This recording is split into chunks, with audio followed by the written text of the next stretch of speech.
और हम चलते हैं देवेंद्र वर्मा जी के पास। वर्मा जी, बड़ी दिक्कत में हम, ये लोकसभा और राज्यसभा में हो क्या रहा है, थोड़ा रोशनी दीजिए ना। हम तो ये अमूमन महसूस करते थे कि आमने सामने होते हैं सत्ता पक्ष और प्रतिपक्ष, इस बार कुछ तिरछा तिरछा सा लगता है। आपको भी ऐसा लगता है क्या? लगता है थोड़ा।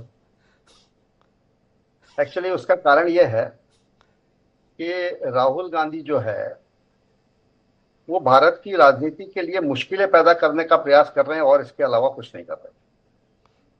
वो अग्निवीर, एमएसपी, जाति आधारित गणना, ये ऐसे मुद्दे हैं जो उन्होंने 50 साल तक शासन करने के बावजूद ना तो उन्होंने स्वामीनाथन कमेटी की रिपोर्ट को लागू किया, न उन्होंने अग्निवीर जैसी योजना। तो ये एक पायलट प्रोजेक्ट है गवर्नमेंट का, सेना को एक सपोर्ट सिस्टम पे, कैसे सेना मजबूत हो, कैसे देश की सेना और अधिक मजबूत हो, कैसे उसका फीडर ग्रुप बने, इसके लिए अग्निवीर योजना। यदि अग्निवीर योजना में पेंशन का प्रावधान नहीं है तो अग्निवीर योजना तो एक पायलट प्रोजेक्ट के तौर पर अभी लागू हुई है।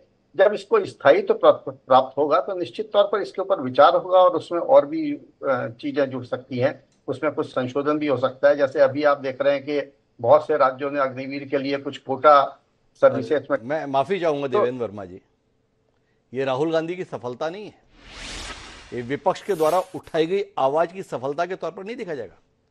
क्यों हो रही है ये घोषणाएं, क्यों हो रहे हैं ये संशोधन, क्यों हो रहे हैं ये ऐलान? इसलिए क्योंकि विपक्ष इस योजना को लेकर लगातार मुद्दा उठा रहा है कि आखिर 4 साल के बाद इन युवाओं का होगा क्या। क्या आप नहीं मानते कि विपक्ष ने एक मजबूत आवाज उठाकर उन लाखों युवाओं के संदर्भ में कुछ रास्ते खोलने का काम किया है जो अग्निवीरों के संदर्भ में भविष्य को कुछ सुरक्षा दे सकते हैं?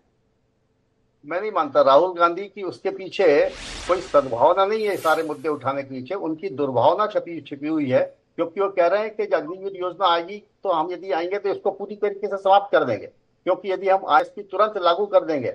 वो सब खटा सद्भावना नहीं है ना है। यदि सद्भावना होती तो वो बजट देवेंद्र वर्मा जी, भाषण। आप थोड़ा सवाल को फिर से समझने की कोशिश कीजिए। मेरे राहुल गांधी सत्ता पक्ष को घेरने की कोशिश कर रहे हैं नीतियों पर, और सत्ता पक्ष उन आरोपों का जवाब देने के लिए कुछ कदम उठा रही है, जिससे आखिर में लाभान्वित होने वाले तो वो युवा ही होंगे जो 4 साल के बाद सेना से बाहर होंगे।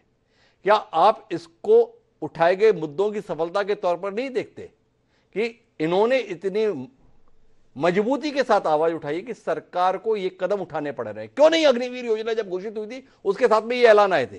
तो ये ऐलान अगर आ रहे हैं तो इसलिए आ रहे हैं ना कि देश में एक वातावरण बनाने में विपक्ष सफल हो रहा है कि ये अग्निवीर युवाओं के भविष्य के साथ छल है, खिलवाड़ है। तो सरकार इन कदमों के माध्यम से बताने की चेष्टा कर रही है कि नहीं, इनके संदर्भ में हम व्यवस्थाएं दे रहे हैं और इसके माध्यम से इनका भविष्य सुरक्षित किया जा रहा है। क्या कहते हैं? मैं नहीं मानता ऐसा। सरकार की योजना, सरकार के प्लानिंग में, मैंने पहला शब्द मेरा यही था कि ये पायलट प्रोजेक्ट है। जब पायलट प्रोजेक्ट होता है तो सरकार खुद विचार करती है और खुद उसमें संशोधन करती है, कुछ नई चीजें जोड़ती है, कुछ चीजें डिलीट करती है। ये राहुल गांधी की वजह से हो रहा है, ऐसा नैरेटिव बनाने की आवश्यकता नहीं है। ये राजीव गांधी की वजह से हो रहा है। जैसे एक उदाहरण बता रहा हूं आपको, संसद में प्रेस वालों को ये एक कमरा अलॉट कर दिया कि वहीं पर सब दे सकते हैं। अब राजीव गांधी वहां पर चले गए और राजीव गांधी साथ राहुल में गांधी। पत्रकार राहुल गांधी चले गए और नैरेटिव ये बनाया गया कि राहुल गांधी ने ये सारा कराया, लेकिन वो स्पीकर के निर्देश थे।